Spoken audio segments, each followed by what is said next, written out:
Ladies and Germans, how you all doing? This is Con Ulrich. And this is Rangru. Hello, hello, hello. And folks, we are back on the most gingerbready of maps, but this is Orsha East. Rang, who do we have on the battle space today? On left-hand side, in the blue, we have Soviet Union playing the Germans of all things. The Hermann Göring division, that is, with a balanced income. Right-hand side in red, we have Matoosh playing second New Zealand with a Maverick income. So, of course, we can always talk about the fact that it's balanced versus Maverick. We could talk about the fact that it's Hermann Göring versus second New Zealand. I mean, like, there's a lot of stuff going on here, but early rush, up the gut, what's going to happen here as the Kiwis run up against Hermann Göring himself? How's that going to work out? Yeah, I mean, both divisions, pretty good amount of infantry, pretty decent amount of tanks. Actually, pretty evenly set up just in terms of the availability and just, unit combativeness, so to speak, of the Hermann Göring. You have some slightly more powerful weapon at their disposal, and we're seeing very early on the armored cars rushing up the hill, managing to snipe an infantry in or two, and getting some good early kills. Well, that's the thing, isn't it? But if I imagine these stewards, once they kind of get into play here, they're probably going to take out those armored cars. Yeah, that's one already down. BF-109 coming on in, stunning up. Geez, that central position is going to fall apart if they're not careful. Yeah, it's a pretty concise push here from the Soviet Union, but those Stuarts are in a very good defensive spot, and they should be able to deal with all of these 2-3 X vehicles as soon as possible. The T-34 reinforcements will prove to be a little bit more of a tough customer. Well, the interesting thing I'm finding, too, is if you look up to the north, Staghound Rush actually kind of came on in. Yes, these Valkyries, though, these guys should be able to take it out unless they get the pin. The pin might be there. Oh, too bad. Unfortunately, both are pinned, and both will probably get forced to a surrender pretty quickly. Lots of field engineers to the north, so that northern side is going to be very, very much, an Aussie kind of area. Yeah, it's a very good capture here from Matoosh, considering in the center he is getting rocked pretty hard here by the Soviet Union. And yeah, he's got the Staghound on the southern end of that hill in a pretty good flanking spot, but this amount of medium tanks is pretty scary here, and Matoosh has pretty much lost most of his units on that hill. Yeah, exactly. Well, it's nice to see some hoplites over here on the southern side of that hill, and it's nice to see even the fact that we're seeing a couple of, more Staghounds and Shermans coming on forwards. If you lose that eastern slope, it truly is an uphill battle, and I can't think of what's going to get too much better for him here. Yeah, it's really just a classic Orsha East dynamic. You lose the hill, you kind of just lose the map most of the time. But Matoosh is quickly bringing in the cavalry reinforcements, mainly just armored vehicles. I mean, that one Sherman is really going to be very important in trying to get this back. The Staghound's not going to be forming all that well head-on against U-34s. True, but that 6-pounder to the south has been able to take out a couple of vehicles already, so he's been P4 just now. And now, what little contest between the Sherman and the Boita T-34. Imagine, maybe we'll see... No, we're still going to see a death from that. Wow. Okay. Yeah. I do like the diversity of this, as we have New Zealand guys in an American tank flowing up German guys in a Russian tank. Yeah, exactly. And the Germans are being led by a Russian as well, so that's even more crazy when you think about it. Really, really quite weird here. Yeah, I'm not even sure Turtlelove could write something about this, but, he's a better man than me. We already see the Vickers is cut off over here, and it's been 12-12 now, as Matoosh did have a little bit of a flag lead, mostly concerned with that northern side and that big bulge you can see to the south central. But you can see right now, I think if that Staghound goes down, that is a rather open area. Yeah, and that Staghound will definitely go down. There's not really too much. Like, Staghounds and Stuarts aren't that great against T-34s. They do decent against Panther 4s, just due to the weaker armor, but as you can see in a head-on fight, Staghounds don't do that great. Actually, the thing I like seeing here, too, though, is we have early Valkyries, which is not something we see all the time, and it drives me crazy, because they're such diverse and capable troops. The biggest thing about that is the issue is just that their AT is, softball throwing. Yeah. But you can see right now... Yep, please. No, that's just a good big squad. MG, Sumgavers, pretty decent, especially against more of the, Western Allied infantry troops who aren't as well-armed, usually. No, exactly. That's absolutely right. Now, BF-109s, this guy's been coming up the gut every single time. I'm looking over here at the 2nd New Zealand.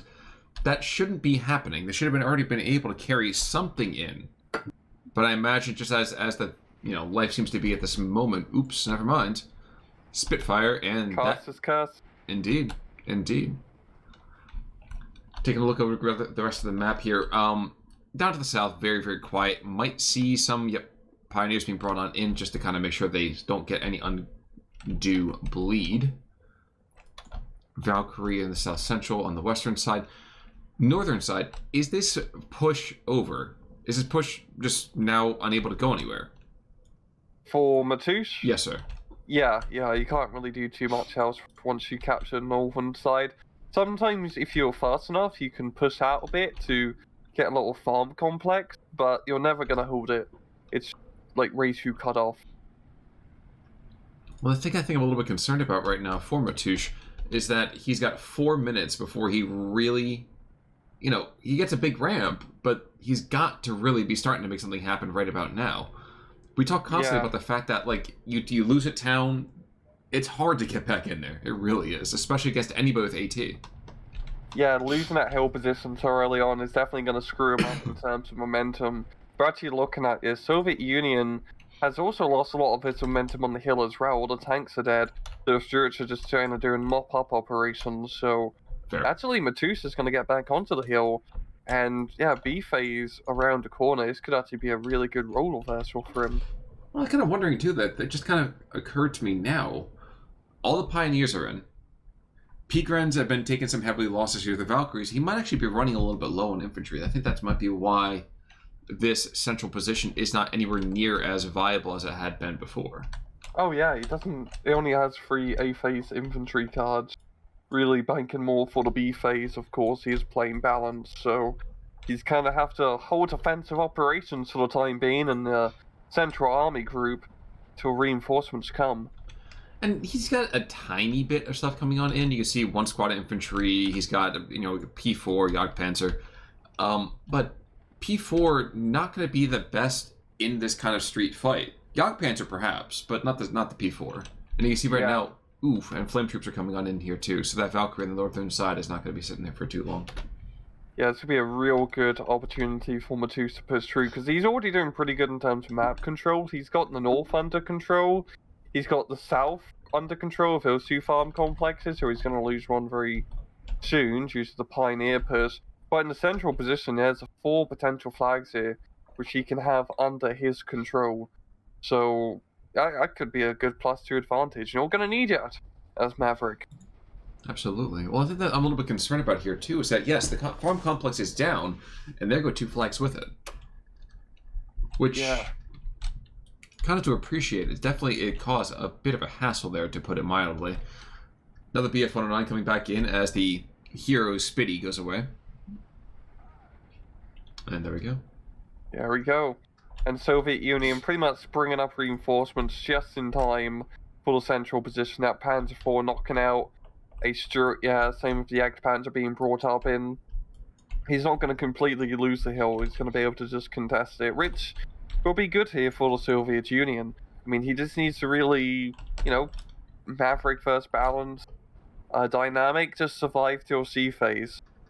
My mind is constantly having issues every single time we say Soviet Union. Just for the record, right now I keep seeing the flag of the air from Matoosh, and I'm like, no, that's not the Soviet Union. I mean, it is, but it isn't. It'd be even more confusing if Matoosh was playing a Soviet deck. Yeah, that'd be awful for me, at least in that certain kind of levels here. And we can see right now, Peagrens get here just in time.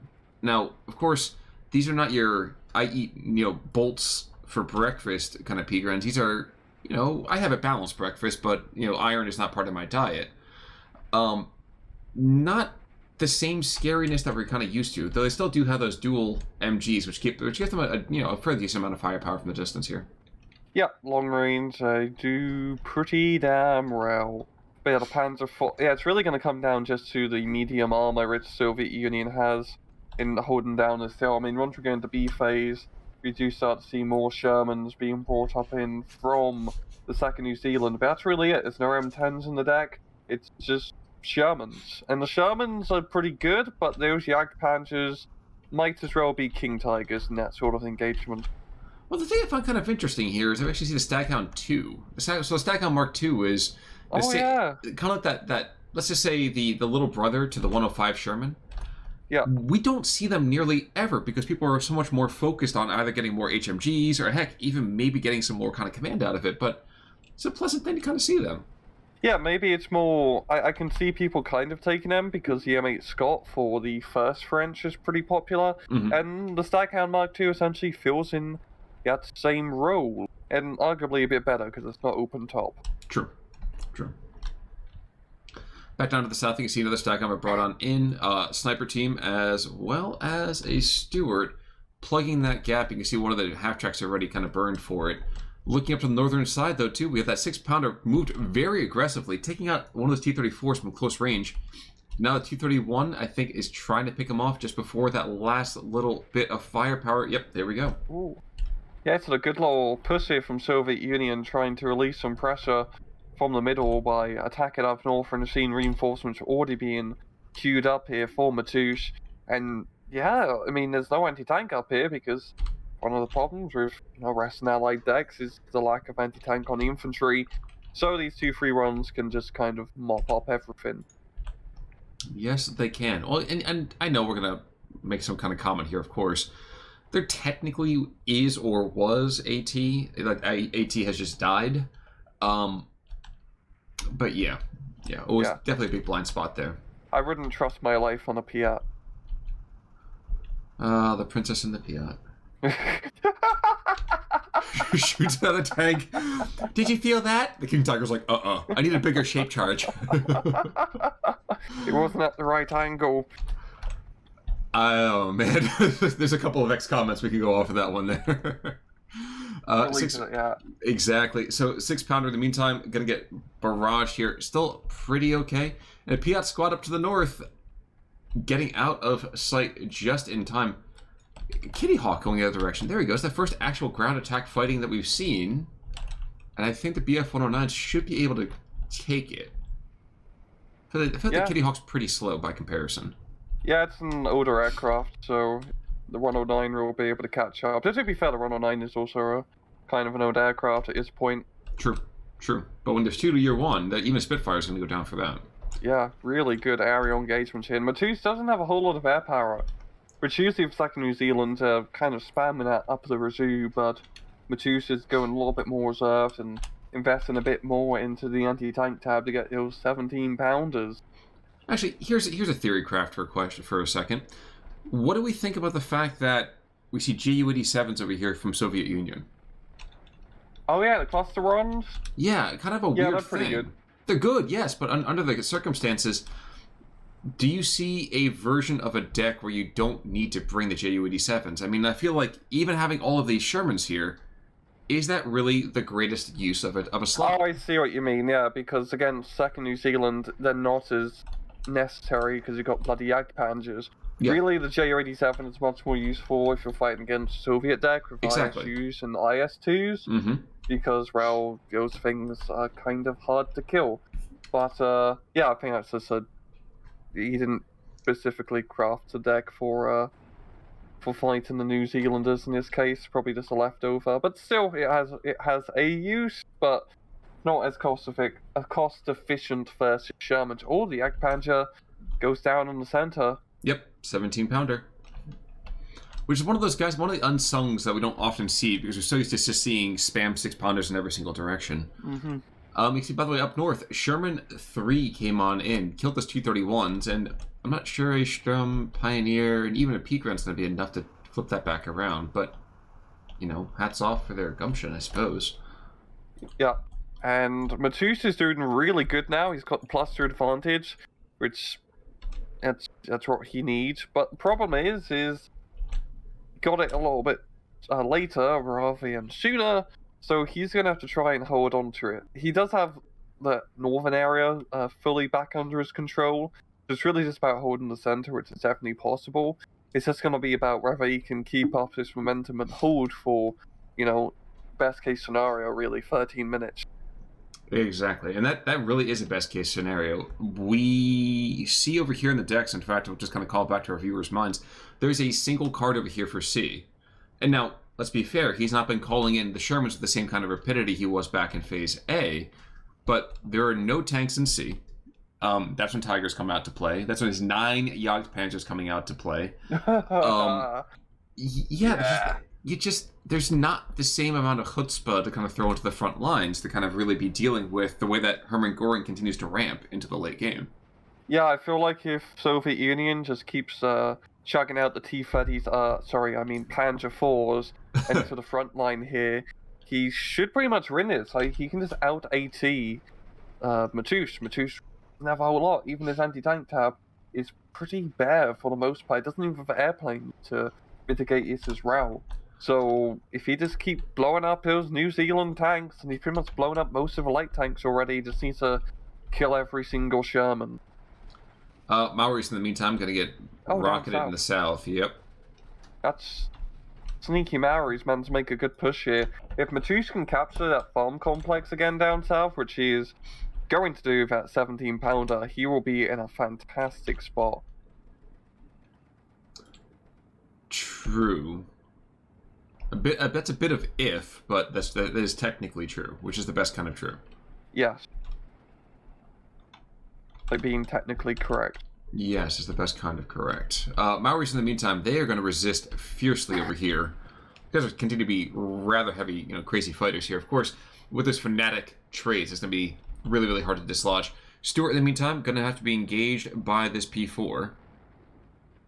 So the P4 decides that he doesn't feel like actually shooting at something worthwhile and tries to silence the HMG instead. So it's a very, very interesting decision there. Oh, he doesn't have line of sight. I'm just quibbling. P4 is going to engage the Sherman, though, and continues to whiff. Well done, sir. Well done. Right. You know what allowed out Sherman to win there? The good old Stabies? Yeah, and the stars. Stars and stabilizers. That's what every Sherman needs.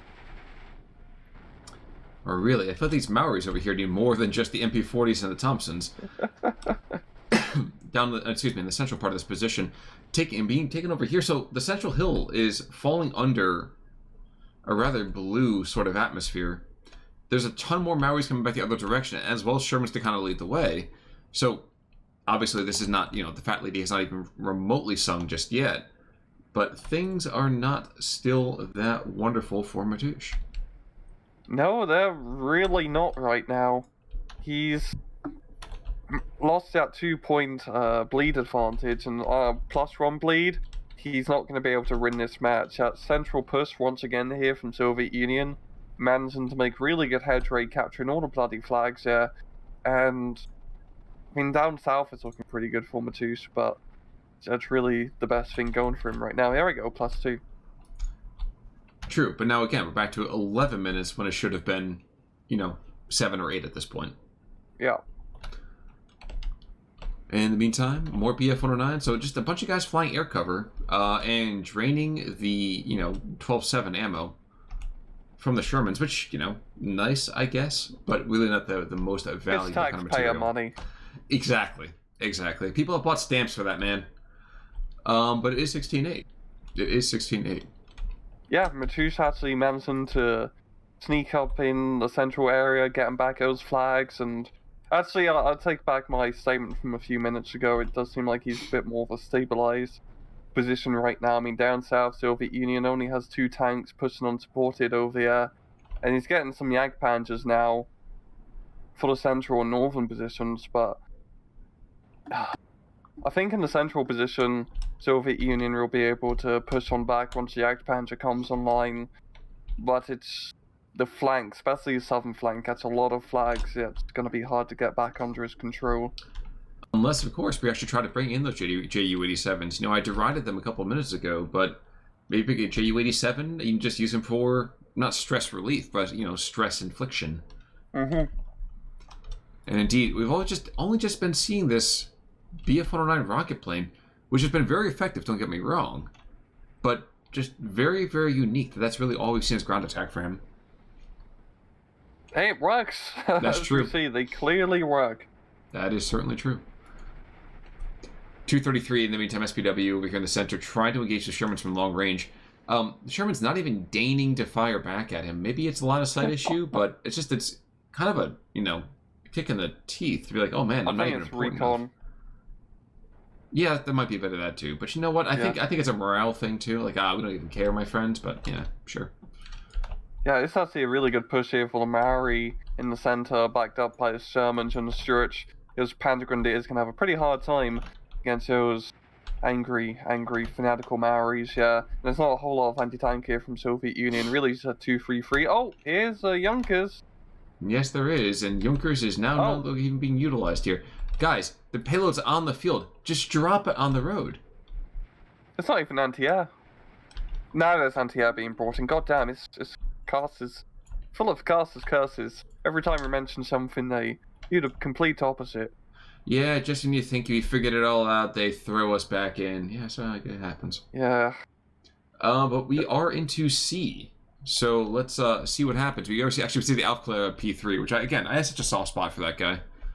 Yeah. Super big cannon, super thin armor, and at the same time, way better than a P4. Honestly, I prefer the Panzer. Okay, Panzer IV is better than the Panzer III, but in terms of aesthetic, I really do like the look of the Panzer III. It's just, the perfect size medium tank. Yeah. Not too much junk in the trunk, but at the same time, a whole lot of whooping for sitting on that cannon of ass, so it works out. Yeah. And honestly, too, I mean, once you get to the later models of the P3, geez, I think it's just so much better than the P4. They really are, especially in this game. Super cool. And it's a very good tank in the early war because it was one of the early, 3-man turreted tanks. So you actually had a good, command system inside of the tank, which made them more efficient compared to 2-man or French 1-man turreted tanks. Rooster, is that you? Why'd you get in here? We're going to have, actually, the JU-87 being called back in now. He's going after Sherman 3. In the central part of the map. South central part of the map. The southern portion is more and more, let's say, deadly as things go right now. And I think the Sherman's going to, go down. Yeah, and honestly, just looking back, pushing the southern point of the map is definitely a really good call, because you can dig in really well. And Maoris and Shermans, fighting in forest, is perfect for them, really. Black T-34s and Panzer IVs as they come around corners. The central position is going to be a bit harder as the Panzers do have a little bit more open space to work with, but I really don't see Soviet Union managing to dislodge the southern position anytime soon. Well, the weird thing is I'm trying to figure out, maybe he goes into the central part of the town and drives south. First of all, you don't have to generally worry about AT, because AT is facing west, and there's, as you can see right here, if you go to that 17-pounder, very, very, pathetic sight lines looking north. So unless your opponent truly has a guy on the road in defense in depth, which is very unlikely, this town falls very, very quickly. So, no, it's a good point. You go from the hill, hook your way down south, and get that farm complex instead of trying to hit them head on. That would definitely be a good call of action here for Soviet Union. But right now, before he can do that, he needs to regain his central position. And the Panzer's holding in strong. I mean, it's a bloody tank, a very heavily armored tank, but he's a little bit outnumbered. He's outnumbered, but he's never outfought. He's already killed one of his tormentors. He's got transmission damaged, but those Maoris, the only thing they can really do is hurl, harsh words and language at him. So, not the most to worry about, and especially when you have 5 more squads of infantry being brought on in. Look to see I would say probably 2 flags within the next minute or so. Switch hands. Yeah, it's actually looking really well for Matoosh. He's managed to keep up his momentum into the C phase right now. It's still pretty early C phase, so the income disparity hasn't hit him too hard yet. I mean, we've seen Soviet Union just churn out the Valkyries, so maybe they'll rise to the occasion. That's true. We'll see if this is their ride to glory, Yeah. Okay, here comes the Priat. Bring out the Priat! Steady now, ready for it to get closer. Here we go. Good shot. Yeah, it's actually not too shabby there, lads. Well done. And there we go, 18-6. 3 Valkyries to the south. This is fascinating now. So it might still be 2 flags. Just one of those might be the ones that he just lost. Yeah. But the Maoris are getting charging on further forwards, so well done to them. And indeed, more Maoris being brought on in. This is, I think, the only card he has in C. No, he's got Oblates in C. I thought he was running low on Maoris, but I guess he's still churning through. Yeah, he's got 2 B phase cards, so he is definitely all married up, and the oblites are also a fantastic infantry option as well. But yeah, the Sherman in the central position, and the Maoris, and well, I'd say good defensive positions, but they're not in any bloody buildings right now. Even then, he used to be able to deal with Valkyries pretty easy peasy like.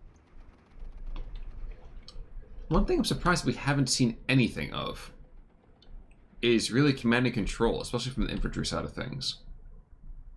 I'm trying to make sure I hadn't missed anything whatsoever, but if we're looking over here, there's no command other than a dingo. Oh, yeah. Barely any leaders.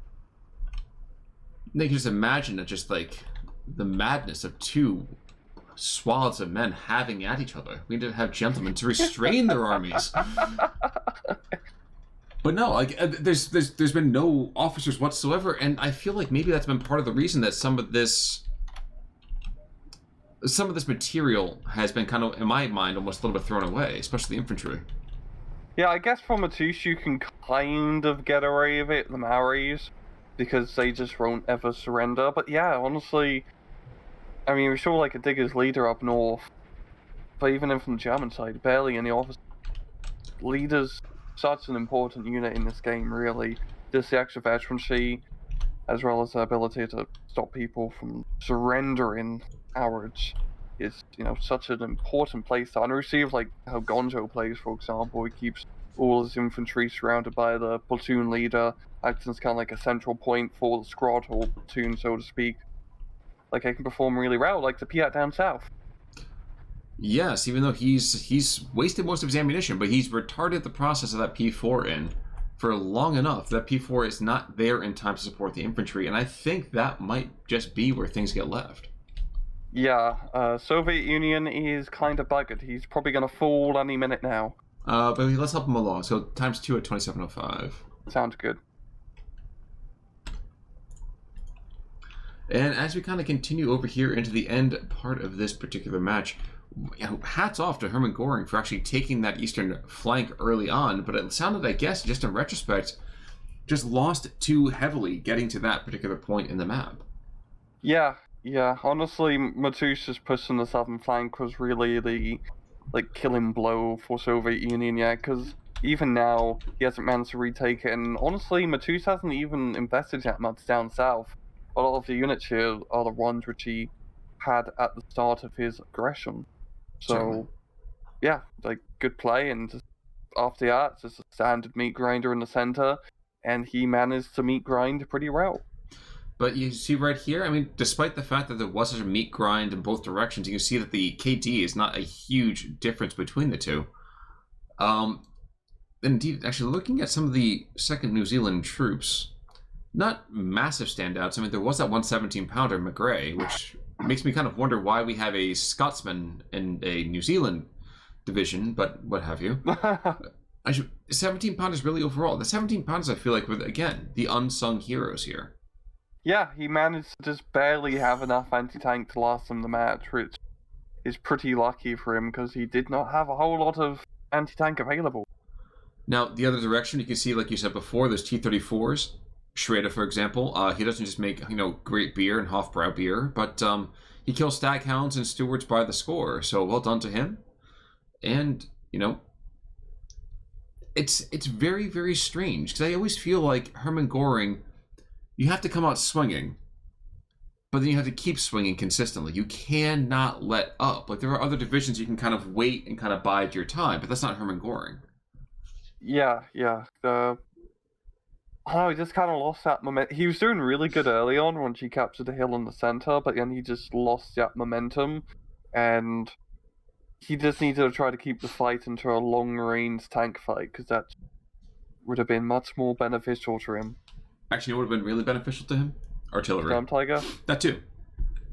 But artillery would have been great. Or really anything like that. But, you know, neither side any artillery, neither side any leadership whatsoever. So maybe those guys are packed with the baggage. I don't know. Yeah, it's all for the enlisted men to fight this war. Yeah, and the non-coms. They work for a living. But well done over here to Matoosh. I honestly thought that was going to play out very, very differently than what happened. So well done to him. Well done indeed. Any final thoughts, sir? No. Well, folks, this will be it for us today. Until, another day this week, I'm Con Ulrich. I'm Rangru, take it easy.